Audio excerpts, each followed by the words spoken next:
The day I got kicked out, it wasn't loud. There was no shouting, no fight, no moment where everything exploded. Just a quiet sentence. You're not my responsibility anymore. I was 16, and an orphan, which meant there wasn't anyone left to argue for me. My name is Daniel Carter. 3 years before that moment, my parents had died in a car accident on a highway I still couldn't bring myself to drive past. After that, I was passed around between relatives like something no one really wanted to keep. My uncle was the last one, and apparently, I had reached my expiration date. It was late afternoon when it happened. The sky had that dull gray color that makes everything feel heavier than it should. My uncle stood in the doorway with his arms crossed. Behind him, the house I had been living in for the past year looked exactly the same. Nothing had changed. Except me. "Pack your things," he said. I already did. He nodded toward the small duffel bag at my feet. "That all you got?" "Yeah." He didn't seem surprised. "Good." I waited. I don't know what I was expecting. Maybe a second thought. Maybe some kind of hesitation. But it never came. "Where am I supposed to go?" I asked. He shrugged. "You're 16. You'll figure it out." And then he closed the door. I stood on the porch for a while. Not moving. Not thinking. Just standing there. Because sometimes your brain doesn't catch up to reality right away. Eventually, I picked up my bag and started walking. The town I grew up in wasn't big. One main street, a grocery store, a diner, a gas station, and a handful of buildings that had been there longer than anyone could remember. Everyone knew everyone, which meant by the time I reached town, people were already looking, not in a cruel way, just aware. Mrs. Carter from the grocery store gave me a sandwich that was about to expire. The gas station clerk let me refill my water bottle. But nobody offered a place to stay. And honestly, I didn't expect them to. Helping someone like me meant getting involved. And people in small towns avoid getting involved when things get complicated. That night, I slept behind the general store. Or what used to be the general store. It had been closed for years. The windows were dusty. The sign out front was faded to the point where you could barely read the words anymore. Carter's General Store. The irony wasn't lost on me. Same last name. Different life. I lay on the cold ground with my jacket pulled tight around me. The wooden wall behind me blocked some of the wind. But not enough. "You'll figure it out." My uncle's words echoed in my head. I stared up at the sky. I had no plan. No money. No one. Just a name. And a town that didn't know what to do with me. The next morning started like any other. Cold. Quiet. Uncertain. I walked back around to the front of the general store and sat on the steps. The door was locked. The windows were too dirty to see inside clearly. But something about the place pulled at me. Like it wasn't just another abandoned building. Like it meant something. That's when the truck pulled up. Old. Rusty. Loud enough to be heard from half a mile away. It stopped in front of the store. And an older man stepped out. Gray beard. Work boots. Wool-stained hands. He looked at me. Then at the store. Then back at me again. "You sleeping here?" he asked. "Maybe." He nodded slowly. "Figures." He walked up to the door and pulled a key out of his pocket. That got my attention. "You own this place?" I asked. "Used to belong to someone I knew." He unlocked the door. The hinges creaked as it opened. Dust floated into the morning light. "Come on," he said. "Let's take a look." Inside, the store looked like time had stopped. Shelves lined the walls. Old products still sat where they had been left. Cans. Boxes. Bottles covered in dust. A wooden counter stretched across the front. And behind it, an old cash register. The man stepped inside and looked around slowly. "Hasn't changed much," he muttered. "You knew the owner?" I asked. He nodded. "Yeah." He walked over to the counter and ran his hand across the surface, leaving a clean streak in the dust. His name was Thomas Carter. I froze. "What?" The man glanced at me. "You didn't know?" "That's my last name." He studied me for a moment. Then something in his expression changed. "Daniel." My heart skipped. "How do you know my name?" He exhaled slowly. "Because your father used to talk about you." Everything went quiet. The air, the room, even the sound of the street outside seemed to disappear. "My father," I said. The man nodded. Thomas was his brother. I stared at him. "You're saying?" "This store," he said, gesturing around the room, "belongs to your family." My chest felt tight. I looked around the dusty shelves. The old counter. The faded sign outside. "You're serious?" "Yeah." "Then why is it closed?" The man leaned against the counter. "Your uncle didn't want anything to do with it." That made sense. He didn't want anything to do with me either. "So what happens now?" I asked. The man reached into his pocket and pulled out a folded piece of paper. He handed it to me. "Your father left something behind." My hands shook slightly as I unfolded the paper. It wasn't just a note. It was a legal document. A will. And right there, in clear handwriting, were the words that changed everything. "Ownership of Carter's General Store is to be transferred to my son, Daniel Carter." I looked up at him. "This is real." He nodded. "It's yours." I stood there in the middle of the dusty store, trying to process what I was hearing. Less than 24 hours ago, I had nothing. Now, I owned a building, a business, a piece of my family I didn't even know still existed. The man smiled slightly. "Looks like you just found your second chance." That evening, I sat behind the counter of the general store. The sun dipped low outside, casting long shadows across the wooden floor. The place was quiet, still, waiting, and for the first time since I got kicked out, I wasn't thinking about where I would sleep.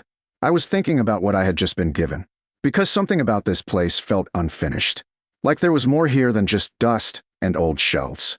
And I hadn't even discovered the most important part yet. That first night, I didn't sleep behind the building. I slept inside it, behind the counter, on a pile of flattened cardboard and an old coat I found in the back room. It wasn't comfortable, but it was warm, and more importantly, it was mine. The general store sounded different at night.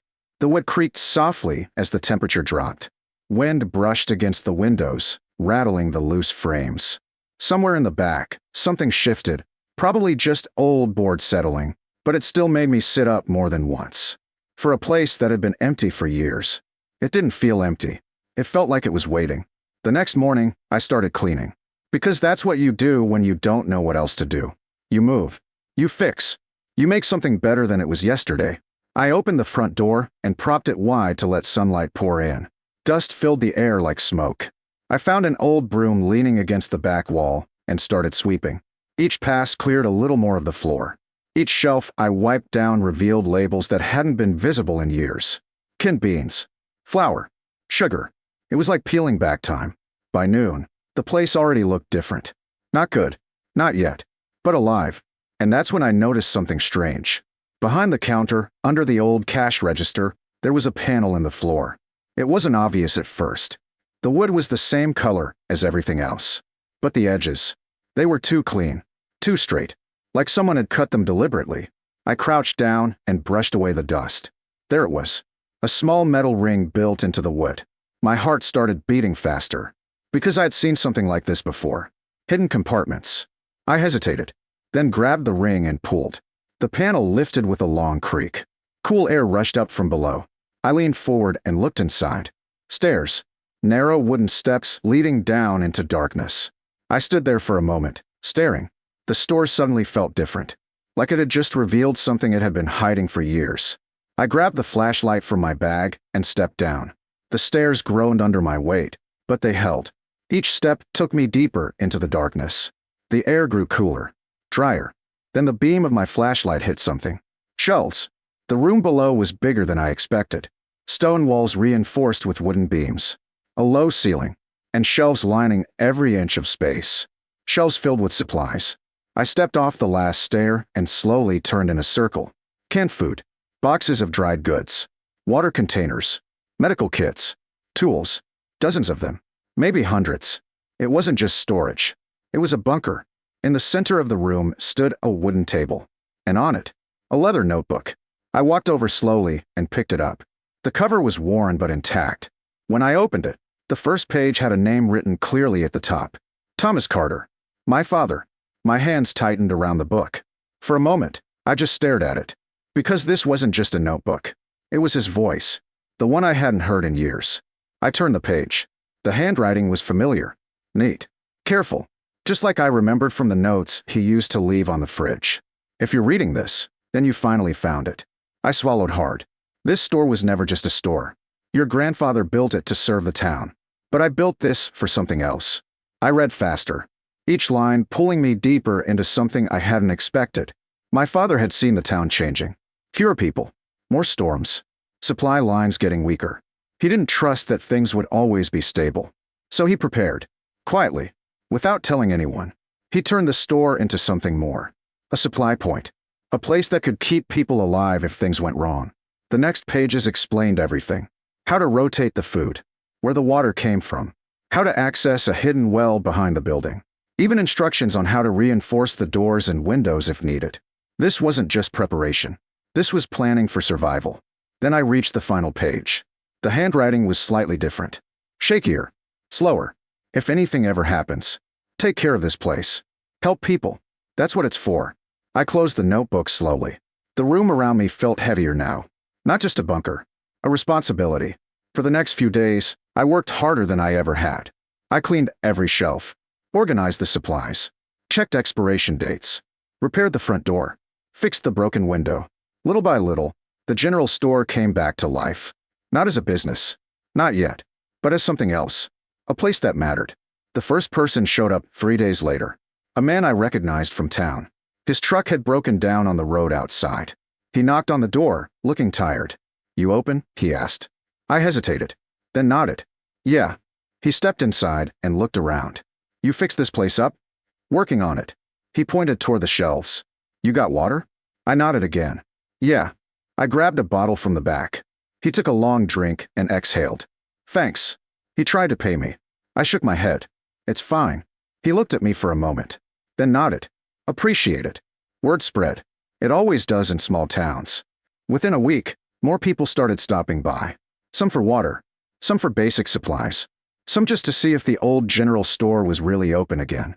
I didn't have everything they needed, but I had enough. And every time someone walked out with what they needed, I understood something a little more clearly.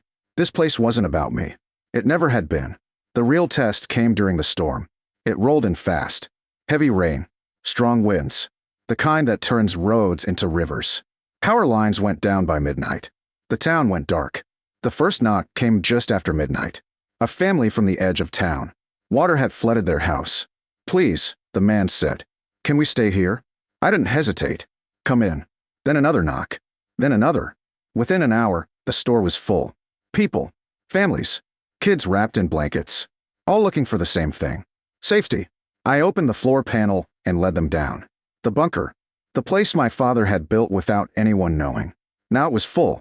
Alive. Used exactly the way it was meant to be. The storm lasted 2 days. But nobody inside that store went hungry. Nobody went cold. Nobody got hurt. When the sun finally came back, the town looked different. Damaged. Wet. But still standing. And a lot of people knew exactly why. That evening, I stood outside the store. The sign still read Carter's General Store. Faded. Old. But still there. A man walked up beside me. "Walter." He nodded toward the building. "Your father would be proud." I looked at the door. The place that had gone from abandoned to something that saved lives. "Yeah," I said quietly. "I think he would."